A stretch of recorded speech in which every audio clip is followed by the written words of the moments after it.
성탄절날 함께 각 가정에서 예배를 드리게 됩니다.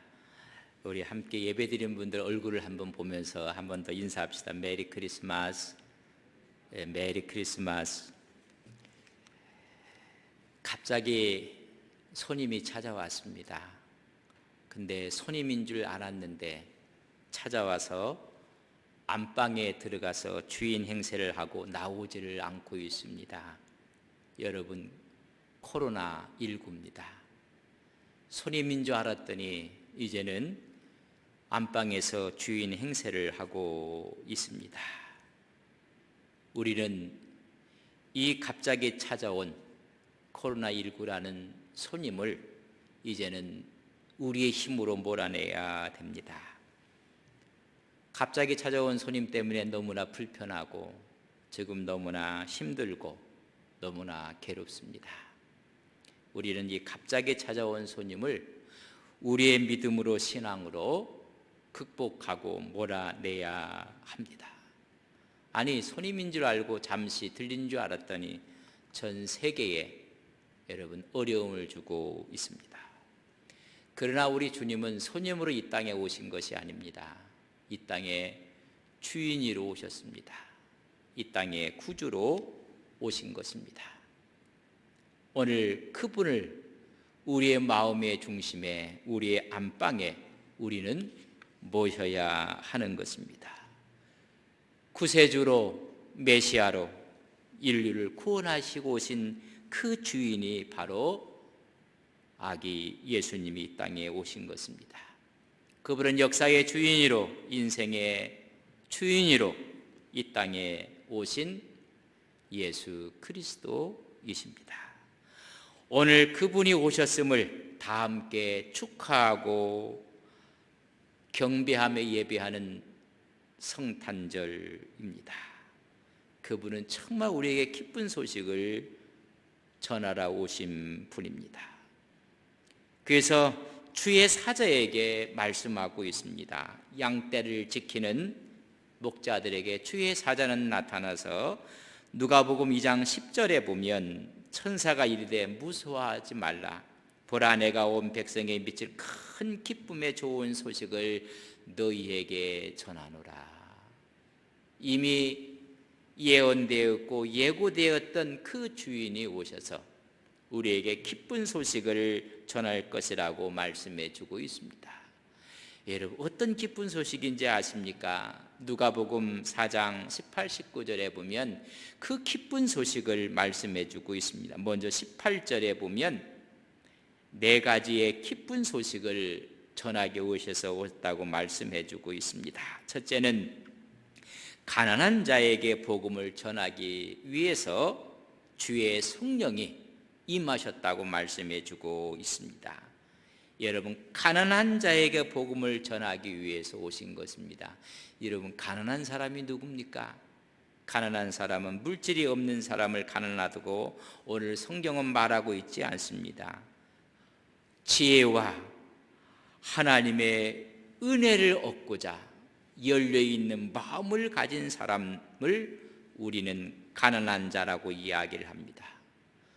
산상수훈에 보면 가난한 자가 복이 있나니 천국이 그들의 것이며, 주님의 은혜를 얻고자 마음을 활짝 열어놓은 사람들에게 복음을 전하기 위해서 오셨습니다. 두 번째는 포로된 자에게 자유를 주시기 위해서 오셨다고 18절은 말씀해 주고 있는 것입니다.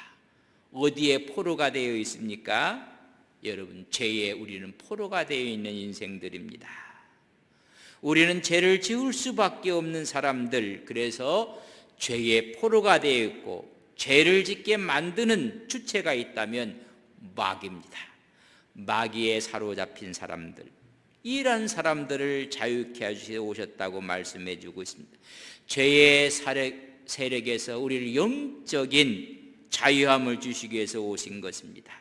요한일서 3장 8절에 보면 죄를 짓는 자는 마귀에게 속했나니, 마귀에게 속한 자를 자유케 해서 오신 것입니다. 그래서 말하길 마귀는 처음부터 범죄함이라. 하나님의 아들이 나타나신 것은 마귀의 일을 멸하러 하심이라. 마귀의 일을, 여러분 죄를 짓게 하는 일부터 우리를 해방시키서 오셨다고 말씀해 주고 있습니다. 18절에 보면 세 번째로 눈먼 자에게 다시 보게 함을 위해서 오셨다고 말씀했습니다. 여러분, 우리는 눈을 뜨고 있지만은 영적으로 눈을 감고 사는 사람들이 너무나 많이 있습니다. 영적인 맹인들을 말하는 것입니다. 이런 사람들에게 하나님의 영광을 보게 하시고 오셨다고 말씀해 주고 있습니다. 정말 우리가 보는 사람들인가? 그 당시에 종교 지도자들, 특별히 바리새인들에 대해서 우리 주님께서 요한복음 9장 39절에서 41절에 이렇게 말씀하시는 것을 볼 수가 있습니다.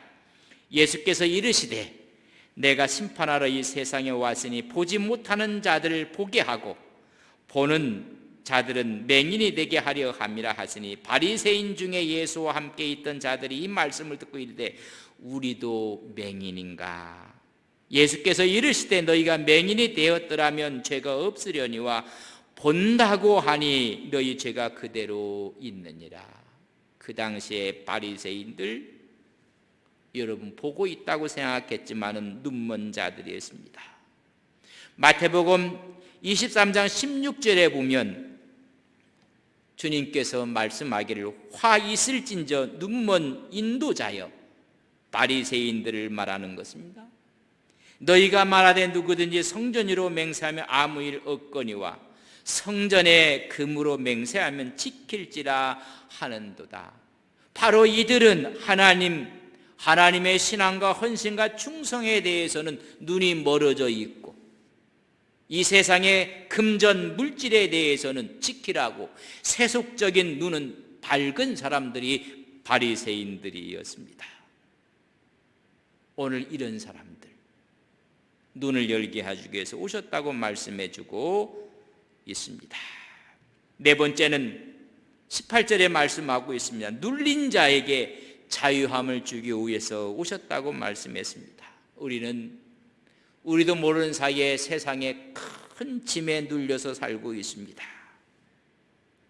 모든 사람이 성공, 명예, 권력을 추구하는데 그걸 갖지 못한 사람들은 세상에 눌려 사는 것입니다. 억압, 오히려 불편함 속에 어떤 사람들은 술에 여러분 눌려 사는 사람들도 있습니다. 요한복음 8장 32절에 보면 분명히 우리 주님이 말씀합니다. 진리를 알지니 진리가 너희를 자유케 하리라. 진리 대신 그분이 오신 이유는 눌린 자에게 자유함을 주시기 위해서 오신 것입니다. 죄의 세력 아래 있는 눌린 자에게 기쁨과 평안과 안식과 위로를 주기 위해서 오신 것입니다. 다섯 번째는 누가복음 4장 19절에 말씀해 주고 있습니다. 주의 은혜의 해를 전파하기 위해서 오셨다고 말씀해 주고 있습니다. 이 말씀은 희년을 이야기하는데 가난으로 인해서 땅을 팔 수밖에 없었습니다. 그러나 희년이 되면, 은혜의 해가 되면 여러분 원래의 주인에게 돌려주는 것입니다. 다시 말하면 원주민에게 돌려준 것입니다. 종이 되었습니다. 종으로 팔려갔습니다. 그러나 희년이 되면 해방되어 자유의 몸이 되는 것입니다. 이 땅에 오신 이유는 은혜의 해를 전파하기, 원래의 자리로, 있었던 자리로 돌아가기 위해서 오신 것입니다. 이 세상 원래 평화의 자리였습니다. 그러나 전쟁이 일어납니다. 전쟁이 아니라 평화의 은혜를 끼치기 위해서 오신 것입니다. 이 세상은 부정하고 거짓이 있습니다. 원래의 자리가 아닙니다. 깨끗한 사회로 복원하시기 위해서 오신 것입니다. 우리는 질병이 원래의 상태가 아닙니다. 건강이 우리의 본래의 상태입니다. 그래서 질병이 아니라 건강한 몸으로 이 땅에 살아오면서 빈곤이 아니라 풍요한 마음으로, 미움이 아니라 사랑으로, 불안이 아니라 평안으로, 은혜의 자리로, 원래의 자리로 우리를 인도하기 위해서 오셨다고 말씀해 주고 있습니다. 가난한 자에게, 포로된 자에게, 눈먼 자에게, 눌려있는 자에게 은혜의 해를 경험하도록, 그것을 누리도록 이 땅에 오셨습니다. 이 엄청난 기쁜 소식을 갖고 오신 주님인 것을 말씀해 주고 있습니다. 이 기쁜 소식을 전하실 구주가 오신 날이 바로 성탄절입니다. 주님께서 인간의 몸을 입으시고 우리와 임마누엘 하시기 위해서 인카네이션, 성육신하신 날입니다.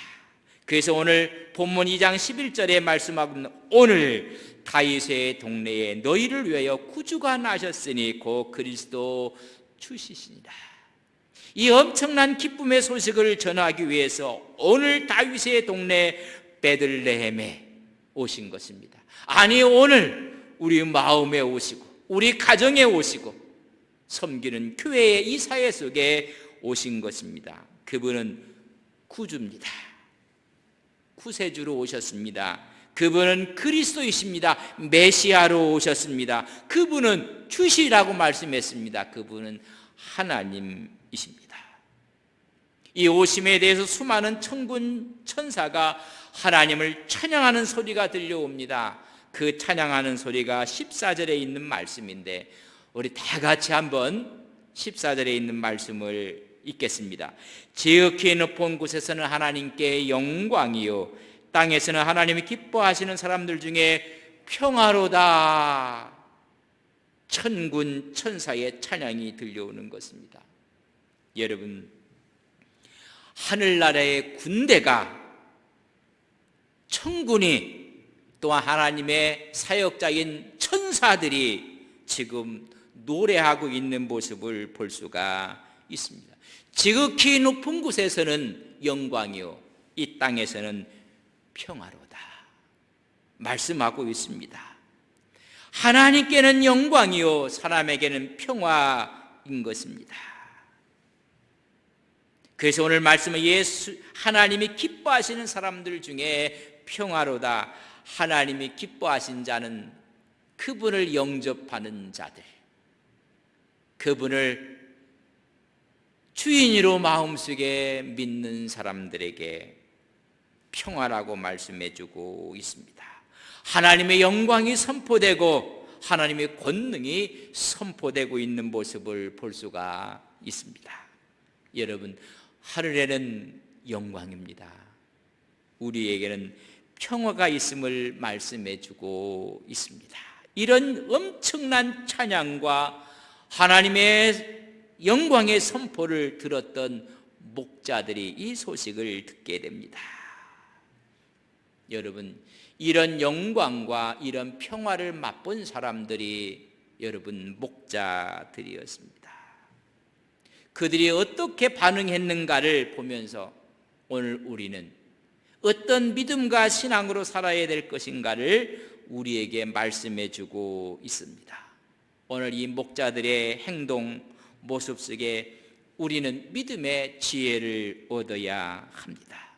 그들은 그대로 믿고 천사의 말에 순종하며 찾아가는 모습을 15절에 기록하고 있습니다. 천사들이 영광의 노래를 부른 후에 떠나고 말았습니다. 하늘로 올라가니 목자가 서로 말하되 이제 베들레헴으로 가서 주께서 우리에게 알리신 바 이 이루어진 일을 보자 하고 했습니다. 베들레헴으로 갑니다. 이 일이 이루어진 것을 보자 하며 갔을 때 16절에 보면 빨리 가서 마리아와 요셉과 구유에 누인 아기를 찾았다고 말씀해 주고 있습니다. 지체하지 않고 의심하지 않고 즉시 이 땅에 메시아로 오신, 구주로 오시고 그리스도 오시고 하나님으로 오신 그분을 찾아 나서는 모습입니다. 천사의 말을 믿고 순종하는 마음으로 찾아 나선 것입니다. 그래서 최초로 이 땅에 오신 메시아를 목격하는 축복을 얻게 됩니다. 빨리 가서 찾았다는 이야기는 끊임없이 탐색하고 끊임없이 찾았다는 이야기입니다. 많은 노력을 하면서 그들은 아기 예수님을 찾아내었습니다. 평화의 왕으로 오신 그분을 마음을 다해서 찾았다는 것입니다. 이 땅에 오신 예수 그리스도는 평화의 왕으로 오셨습니다. 인생에게 진정한 평안과 안식, 샬롬을 주기 위해서 오신 것입니다. 그리스도는 가야 되고 찾아야 되고 봐야 하는 것입니다. 동방 박사는 먼 동방으로부터 이 땅에 오실 왕을 찾기 위해서 별을 따라 찾아 나섰습니다. 그리고 마지막 찾아서 경배를 하게 되는 것입니다. 여러분, 그 말씀을, 그 예언을 따라서 순종하는 모습입니다. 우리에게 필요한 것은 순종하는 믿음인 것입니다. 천사들의 말에 순종하며 가서 찾았습니다. 두 번째는 17절에 있는 말씀, 보고 천사가 자기들에게 이 아이에 대하여 말한 것을 전하니 찾고 나서는 전하고 있는 목자들의 모습을 볼 수가 있습니다. 이 영광스럽고 이 땅에 오신 평화의 왕을 전하지 않고는 견딜 수 없는 마음을 갖게 된 것입니다. 여러분, 기쁜 소식을 듣는 자의 특징입니다. 천사의 말을 그대로 믿고 이 사실을 확인하고 이 평화의 소식을 전한 것입니다. 여러분, 증거하는 신앙, 전도하는 신앙은 아름다운 것입니다. 길이요 진리요 생명으로 오신 그분을 전하는 것입니다. 목자들은 천사로부터 최초로 기쁜 소식을 들은 사람들입니다. 또한 그들은 찾아가서 처음으로 예수 그리스도를 보고 그 복음의 기쁜 소식을 전한 사람입니다. 들은 사람이요 최초로, 메시아를 최초로 본 사람이요 메시아를 최초로 증거한 사람입니다. 우리에게 증언하고 전도하는 신앙이 필요한 것입니다. 세 번째는 20절에 이렇게 기록되어 있습니다. 목자들은 자기에게 이르는 바와 같이 듣고 본 모든 것을 인하여 하나님께 영광을 돌리며 찬송하며 돌아가니라. 여러분, 이 모든 것들을, 이 기쁨을, 이 감격을 하나님께 영광을 돌렸다는 것입니다. 여러분, 이 엄청난 이야기입니다. 이 기쁨을 사람에게는 전했습니다. 그리고 하나님께 영광을 돌리는 것입니다. 그런 순종했고 증언했고 하나님의 영광을 돌리고 찬송했다는 것입니다. 여러분, 잘 한번 생각을 해보십시오. 하늘의 천군 천사가 여러분 합창을 하고 노래를 했습니다. 이보다 더 아름다운 광경은 없습니다. 이보다 더 찬란한 광경은 없습니다. 근데 그들이 찾아간 곳은 초라하기 짝이 없습니다. 아니, 태어난 아기가 여러분 마구간에 있습니다. 너무 보잘것없습니다.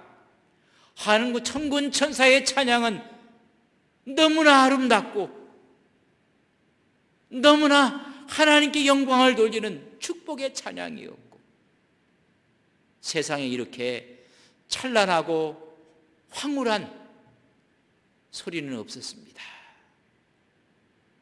현장에 가봤더니 마구간 구유에 누워있는 가장 천한 모습으로 오신 주님의 모습이었습니다. 거기에 마리아가 있었고 요셉이 있었는데 초라하기 짝이 없었습니다. 그러나 아기를 보는 순간 그들은 실망하지 아니했습니다. 그들은 위축받지 아니했습니다. 오히려 기뻐하고 찬양했다는 사실을 우리는 기억하셔야 됩니다. 어찌 보면 예수 믿는 사람이 초라하게 보일 수가 있습니다. 세상 사람들은 화려하게 보입니다. 그러나 오늘도 믿음으로 살아가는 사람들은 왠지 모르게 초라하게 보일 수 있습니다. 그러나 거기에 생명이신 구주가 있기에 우리는 당당하게 하나님께 영광을 돌리는 것입니다. 영광 돌리는 신앙을 그들은 간직했습니다. 신앙의 최고의 궁극적인 목표가 있다면 하나님께 영광 돌리는 것입니다. 저는 크리스마스를 맞이해서 모든 영광을 하나님께 올려드리는 믿음의 종들이 되시기를 주님의 이름으로 간절히 바랍니다. 세계에 3대 오라토리오가 있습니다. 핸델의 메시아 곡입니다. 웅장합니다. 멘델스존의 엘리야입니다. 또 하나가 바이든의 천지창조 3대 오라토리오라고 합니다. 여러분, 이 천지창조는 연주하는 데만 근 2시간이 걸리게 됩니다. 바이든을 우리는 고향곡의 아버지라고 합니다. 비엔나에서 바이든의 천지창조가 공연되는 날, 나이 많은 바이든은 그것을 보고 또 듣고 싶어서 그 공연장에 갑니다. 이미 그의 자리는 가장 뒤쪽에 있는 발코니에 바이든이 앉습니다. 자기가 작곡한 이 엄청난 곡이 하나님 공연되는 순간입니다. 드디어 자기의 곡이 지휘자에 맞춰서 무대에는 수많은 연주자들과 함께 또한 수많은 관중들이 모였고 지휘자는 지휘봉을 들고 드디어 천지창조를 지휘하기 시작했고 연주가 시작이 됐습니다. 너무나 황홀하고 훌륭한 연주였고 공연이었습니다. 드디어 1부, 2부, 3부 1부는 천지창조 첫날에서 넷째 날 2부는 다섯째 날, 여섯째 날이 마지막 3부는 에덴 동산의 아담과 하와의 아름다움을 연주가 끝났습니다. 모든 관중들이 일어나서 박수를 보냅니다. 연주가 끝나자마자 지휘자에게 박수를 칩니다. 그 박수를 받는 지휘자가 잠시 멈추도록 합니다. 그러면서 이 박수는 저 뒤에 발코니에 앉아있는 이 곡을 작곡한 바이든입니다. 그리고 작곡자를 가르쳐 주었습니다. 모든 사람이 뒤를 돌아보며 발코니를 향해서 박수를 칩니다. 그 박수를 바이든이 제재를 합니다. 지휘자는 뒤를 가리켰고 바이든은 그 박수를 받는 걸 중단시키고 위를 가리키고 하늘을 가리키는 것입니다. 이 박수는 하나님이 받으셔야 되는 박수입니다. 나는 아무것도 아닙니다. 이 모든 것은 위로부터 지혜와 영감을 받았습니다. 위에 계신 분이 나에게 지혜를 주었고 영감을 주었습니다. 우리는 그분께 영광을 돌려야 합니다. 마땅한 신앙의 모습입니다. 목자들은 그들이 증언하고 기뻐하고 감사하는 마지막 하나님께 모든 영광을 돌리는 것입니다. 지혜를 주신 분도 하나님이요. 이 곡을 작곡할 수 있도록 영감을 주신 분도 하나님이십니다. 오늘 이 세계를 살아가면서 우리에게 이 모든 것을 베풀어 주신 분이 이 땅에 구주로 오신 예수 그리스도이심을 깨닫고 하나님께 영광을 돌리는 것입니다. 하나님께 영광을 돌리는 것은 신앙의 본래의 모습을 찾는 것입니다. 오늘 우리 가정에 주신 하나님의 은혜, 갑자기 찾아온 손님이 주인 행세를 하고 있지만은 때가 되면 우리는 몰아낼 것입니다. 우리의 영원한 주인 되셔서 오신 그분을 모시고 사는 우리는 마지막 그분 앞에 영광을 돌리는 것이 합당한 것입니다. 이 세상의 가장 구원의 기쁜 소식을 목자들이 믿고 순종했고 기쁨으로 증거했고 하나님께 영광을 돌렸듯이 오늘 우리도 이 땅에 오신 그분 앞에 말씀 앞에 순종하는 신앙과 이 기쁜 소식을 증거하는 신앙과 하나님께 영광을 돌리는 신앙으로 우리 마음속에 새롭게 무장하는 2020년 성탄절이 되시기를 주님의 이름으로 간절히 바랍니다. 이 세상의 하나님께는 영광을, 우리 인류에게는 평화를 전하는 축복받는 성탄을 맞는 온 성도님들이 되시기를 주님의 이름으로 간절히 축복합니다. 하나님의 은혜와 축복이 함께 하시기를 주님의 이름으로 간절히 축복합니다. 우리 가정에서 예배를 드리고 있는데 아마 다 그 자리에 한번 일어나 주시기 바랍니다.